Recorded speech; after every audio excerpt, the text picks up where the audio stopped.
Oke, bismillahirrahmanirrahim. Assalamualaikum warahmatullahi taala wabarakatuh. Hari ini kita akan belajar materi baru yaitu tentang halogen atau tentang golongan 7A. Oke, sebelum belajar silahkan kalian bisa berdoa terlebih dahulu.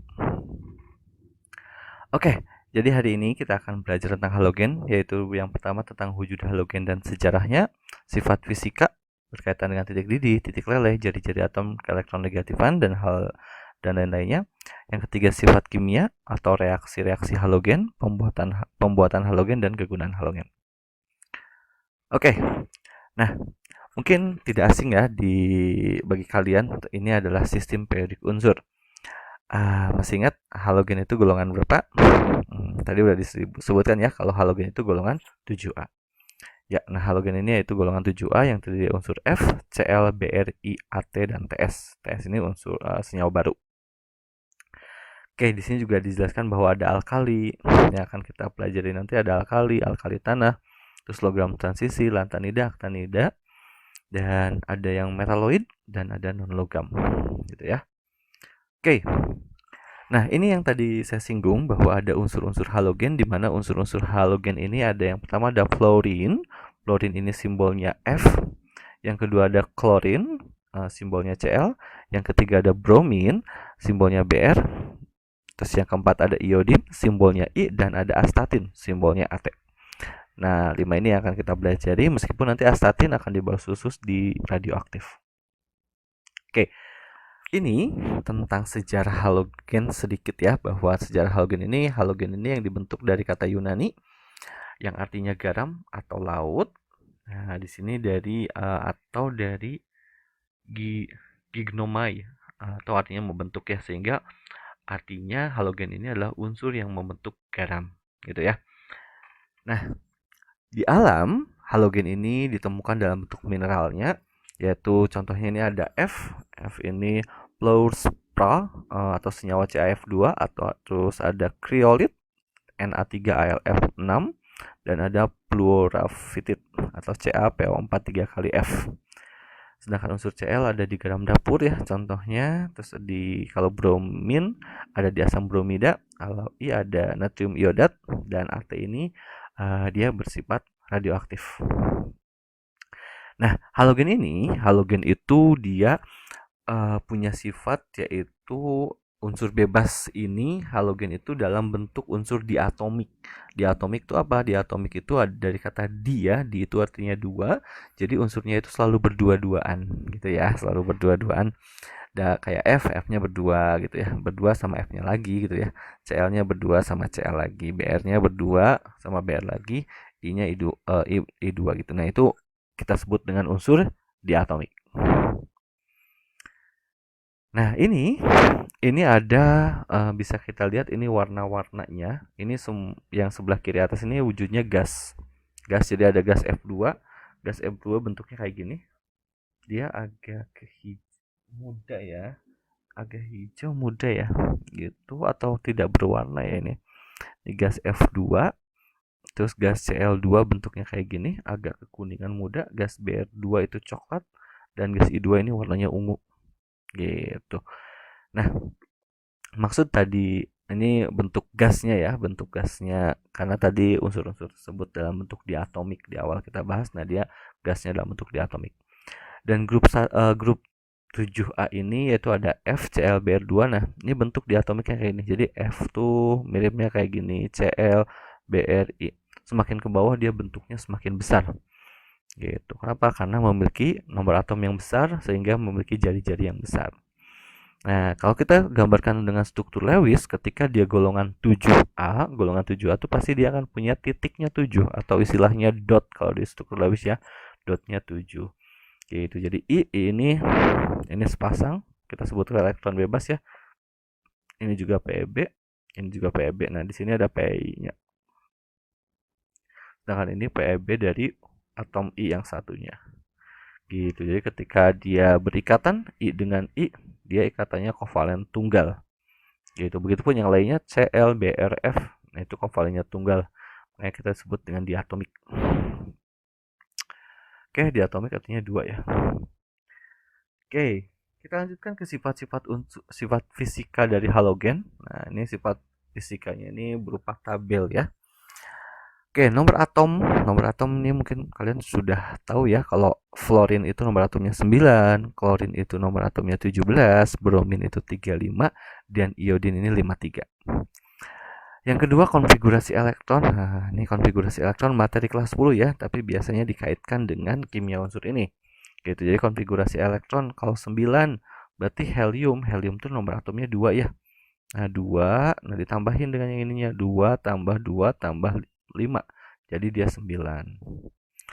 Neon itu 10 gitu. 10 tambah 2 tambah 5 jadi 17 gitu. Jadi tinggal tambahin ya. Dan ini menggunakan gas mulia. Gitu. Gas mulia tuh heboh negara Arab karena seksi ratunya. Gitu ya. 2 10, kalau Ar 18, kalau Kr 36. Gitu. Jadi kalau kita jumlahin atomnya yang di atasnya ini. Seperti itu. Kita lanjut ke titik cair titik didih. Nah, ini titik cairnya itu klorin itu min 220, artinya untuk mencair dia butuh suhu minus 220, dan titik didihnya minus 188. Artinya kalau dia dalam suhu ruangan dia akan bentuknya gas.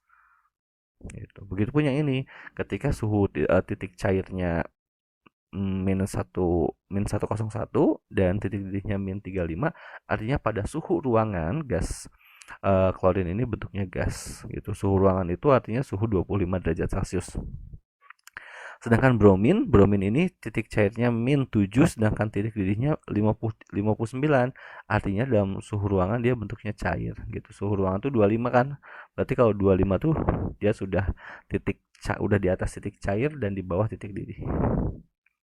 Sedangkan iodin kalau di suhu 25 ini titik cairnya 114 dan titik didihnya 184. Artinya kalau kita suhunya 25 berarti kan dia di bawah titik cair.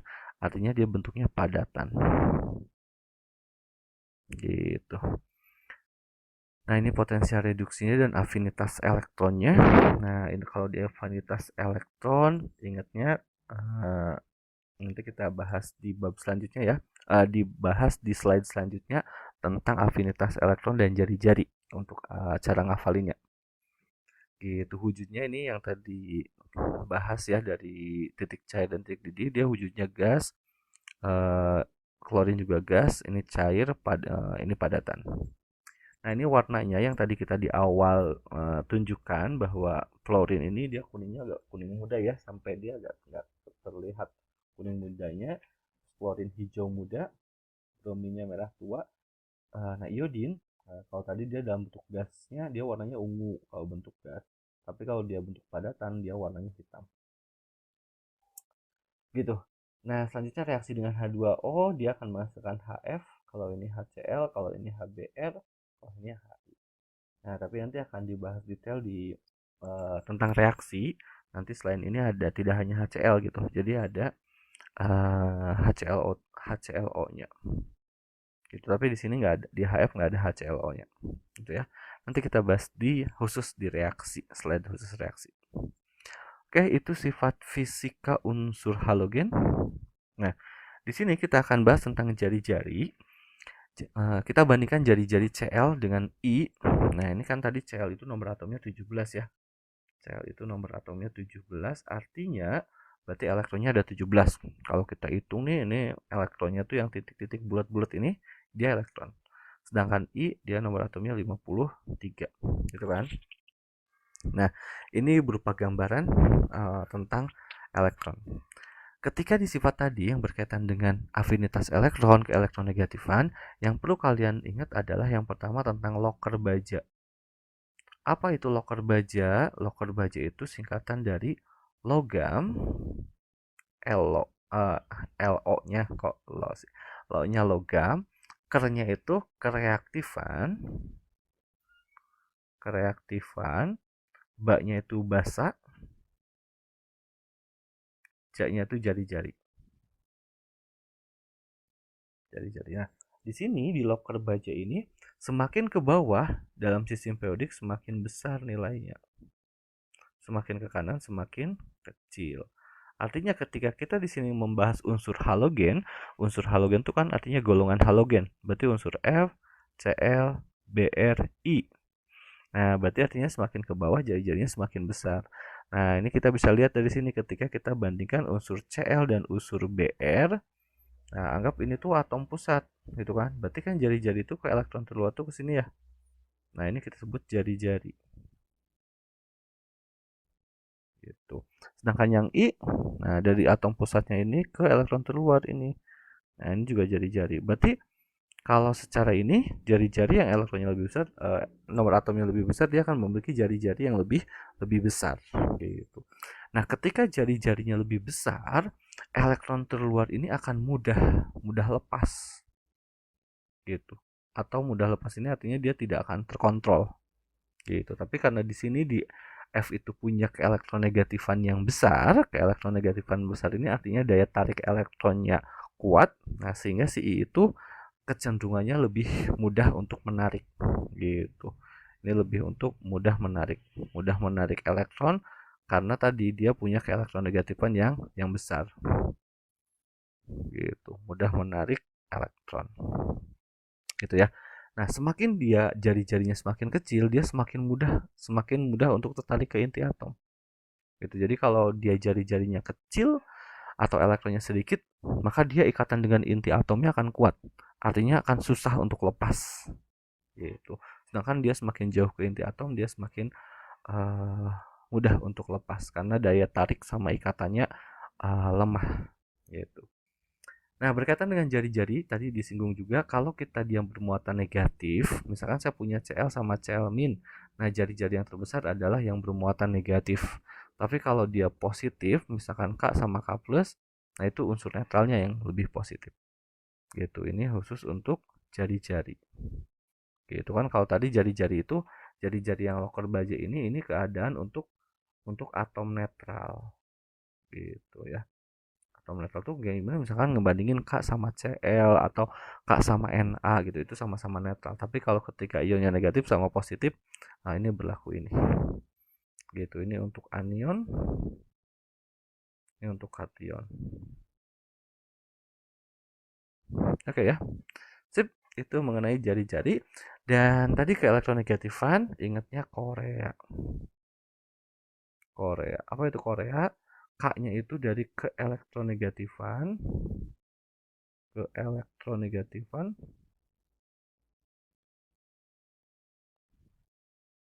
OR-nya ini oksidator, E-nya ini energi ionisasi,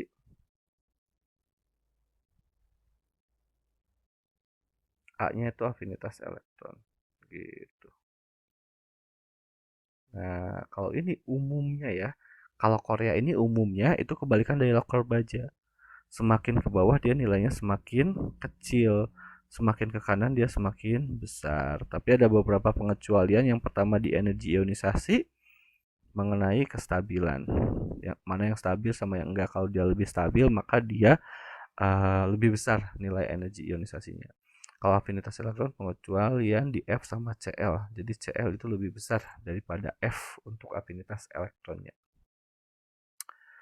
Oke, itu mengenai sifat dari keperiodikan ya untuk golongan 7A. Seperti itu. Kalau energi ionisasi sama ya, afinitas elektron saja yang pengecualian untuk golongan 7A. Oke, nah ini berkaitan dengan sifat kimia. Artinya sifat kimia ini yang pertama tadi sempat kita singgung bahwa unsur-unsur gas mulia itu dia berada dalam keadaan bebas berupa unsur diatomik. Tadi ya unsur diatomik kita udah singgung bahwa contohnya F2, Cl2, Br2 dan I2 dan halogen ini merupakan zat yang sangat reaktif atau oksidator kuat gitu dan sifat oksidatornya ini urutan sifat oksidator jadi F itu paling oksidator. F2 dulu, baru Cl2, baru Br2 dan I2. Yaitu ini sifat oksidatornya. Nah, kita bahas reaksi-reaksi halogen. Yang pertama adalah reaksi tentang pembentukan garam. Pembentukan garam ini yaitu terbentuk antara logam ditambah halogen. Logamnya logam apa? Nah, logamnya boleh logam apapun ya. Yang penting dia logam. Nah, ini di sini ada contohnya, yaitu contohnya natrium. padatan natrium berarti dia kita anggap padatan logam ya. Nah, logam ini Na direaksikan dengan Cl. Na direaksikan dengan Cl. Nah, itu akan menghasilkan NaCl gitu. Kenapa enggak Na2Cl? Nah, karena Na ini golongan 1A ya. Golongan 1A artinya dia akan melepaskan 1. Gitu. Kan Na plus tambah konsepnya gini. Jadi ketika dia berikatan, dia akan membentuk NaCl. Karena kenapa? Karena ini muatannya 1, ini juga muatannya 1. Kalau sama-sama muatannya 1, nah itu cukup digabung aja. Gitu. Nanti kalau sama-sama 2 muatannya gimana? Nah, itu juga sama, tinggal digabung aja. Sama-sama 3 juga tinggal digabung aja. Gitu. Nanti misalkan saya punya Al tambah Cl2 atau tambah I2 deh. Tambah Cl2 ya. Nah, ketika si Cl atau I2, nah Cl itu selalu bermuatan min 1 ya, golongan 7A tuh gitu. Al tambah Cl, nah Al-nya tuh kan golongan 3A gitu kan. Berarti Al 3 plus tambah Cl tuh golongan 1 min 1. Tinggal tukeran pasangan, 3-nya jadi punya si Cl, 1-nya jadi punya si Cl-nya jadi punya Al. Jadi senyawa yang terbentuk adalah Al-nya 1, Cl-nya 3. Gitu. Al Cl3. Gitu deh. Tinggal disalahin aja ya. Selanjutnya, reaksi kedua adalah pembentukan asam. Pembentukan asam ini yaitu bisa didapatkan dari Cl halogen-halogennya ini ditambahkan dengan H2O. Gitu. Jadi contoh Cl2 tambah H2O, dia akan terbentuk HClO dan HCl. Gitu. Jadi dia ada dua komponen, ada HClO dan HCl. Begitupun di Br. Di Br ini ada ABRO dan HBr. Oke, tapi ini tidak berlaku untuk unsur F atau klorin. Nah, untuk klorin ini dia tidak seperti itu reaksinya. Nah, khusus untuk klorin, jadi F2 ditambah H2O, dia hanya terbentuk adalah unsur HF gitu, baru sisanya O2 gitu. O2-nya setengah ya gitu. Nah, ini khusus untuk HF, untuk F. Kenapa? Jadi si HF ini karena sangat ke elektronegatif kan, dia nggak punya biloknya tuh udah pasti min 1 gitu.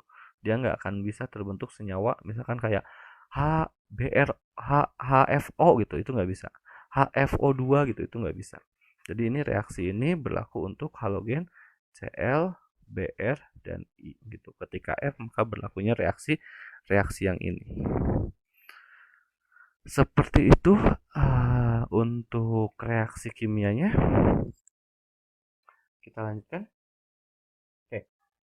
Nah, di sini ada pertanyaan, asam apakah yang paling tinggi titik didihnya? Nah, kan tadi kita bahas di sini tentang asam ya. Asamnya ada HCl, HBr, HF, dan HI. Nah, ini kita bandingkan antara HCl, HBr, HF, dan HI. Ternyata ketika berkaitan dengan titik didih, kan sebenarnya konsep titik didih itu semakin besar MR, maka dia titik didihnya tinggi. Itu konsep pertama. Gitu. Tapi ada pengecualian. Kecualinya dia tuh untuk ikatan hidrogen. Yang dimana dia kalau dia punya ikatan hidrogen, berarti dia punya titik didih tinggi. Apa ikatan hidrogen? Ikatan hidrogen ini adalah gaya antar molekul yang dimiliki oleh H dengan F, H dengan O, H dengan N. Gitu. Kalau saya ingatnya handphone. Ya, jadi handphone ini H dengan F, H dengan O, H dengan N. Termasuk ini kan senyawa HF, dia ada ikatan hidrogennya. H2O ada ikatan hidrogennya. Maka dia titik didihnya lebih tinggi. Gitu. Kalau yang lainnya sisanya ini berdasarkan MR. Jadi HI sama HBr. Kenapa HI lebih besar? Karena MR-nya HI lebih besar gitu. Sedangkan kenapa sama HF jauh? Karena si HF dan H2O ini punya ikatan hidrogen. Oke, seperti itu. Nah, ini bonding ikatan hidrogennya. Jadi ketika ada HF, nah ini kan HF nih.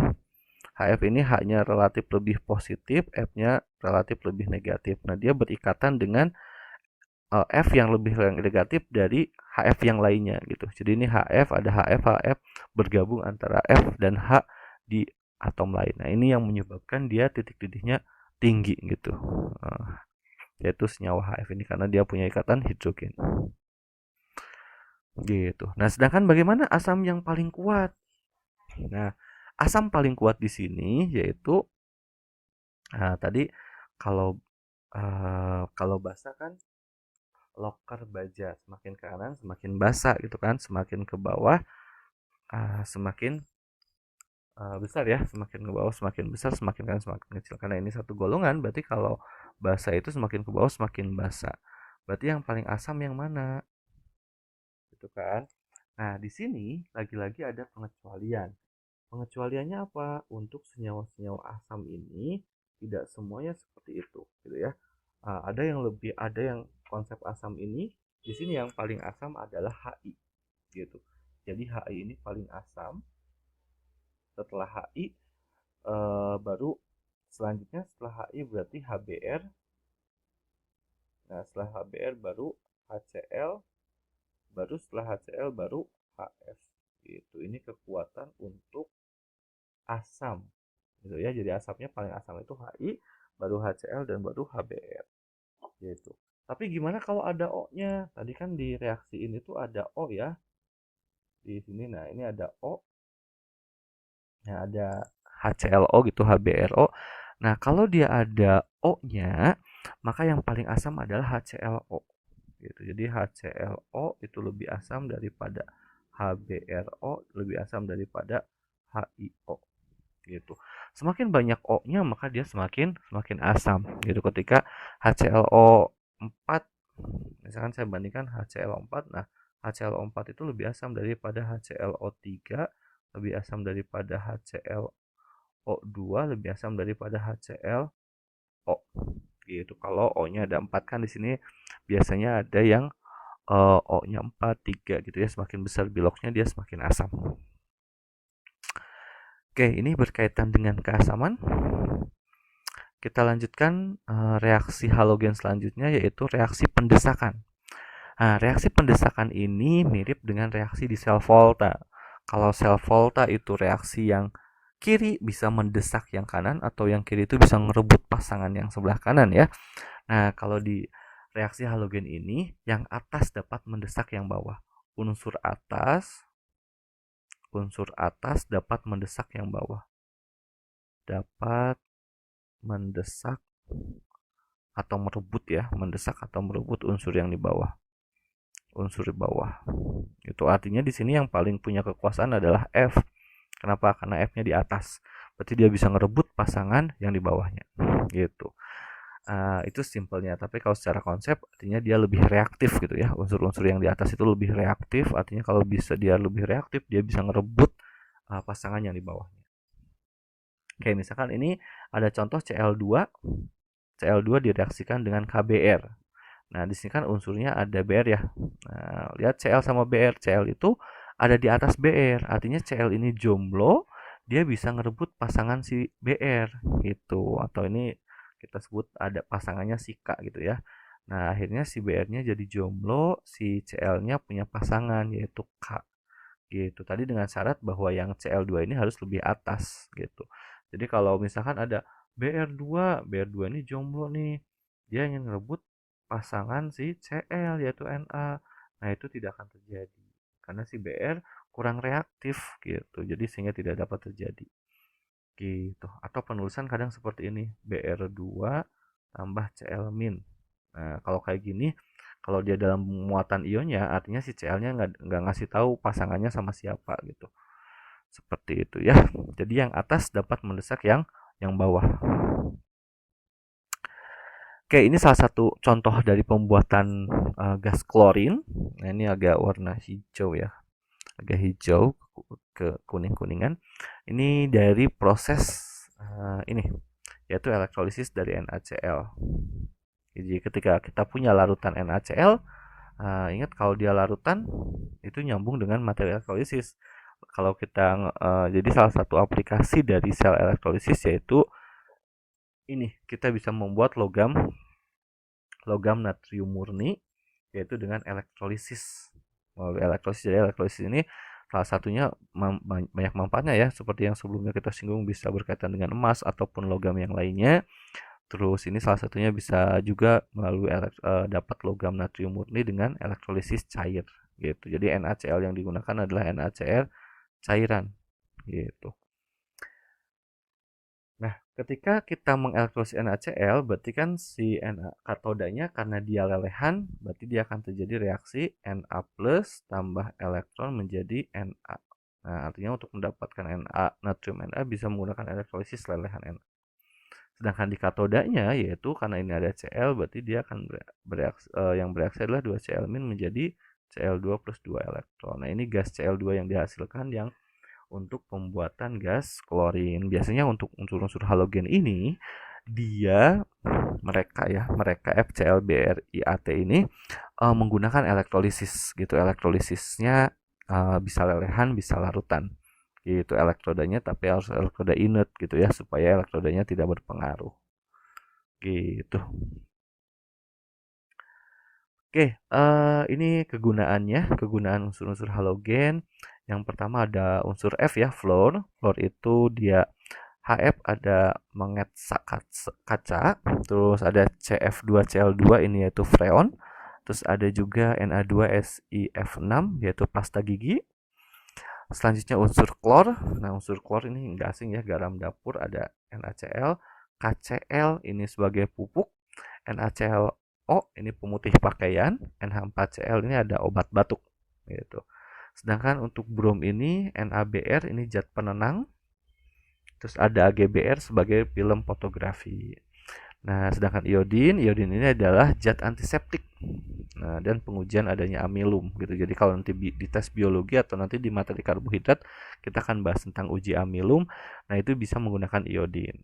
Atau bisa juga ada garam dapur yang beriodin. Nah, beriodin tuh nanti ini garam dapurnya dia mengandung NaI. Oke, itu kegunaannya. Nah, ini preon ini AC ya. Dia ada di AC si preon ini. Terus ada pemutih pakaian. Ini ada film fotografi dan ada tadi bisa antiseptik atau tadi contohnya di betadin ya. Nah, ini beberapa kegunaan lainnya. Ada AgBr dan AgI untuk film fotografi. Cuman di sini Ag-nya mahal ya karena perak gitu. Ada CCl4, ada industri fluorokarbon. Terus ada CH3Br ini sebagai peptisida. Ada C2H4Br2 ini penangkal timbal dalam gasolin. Penangkapan ya.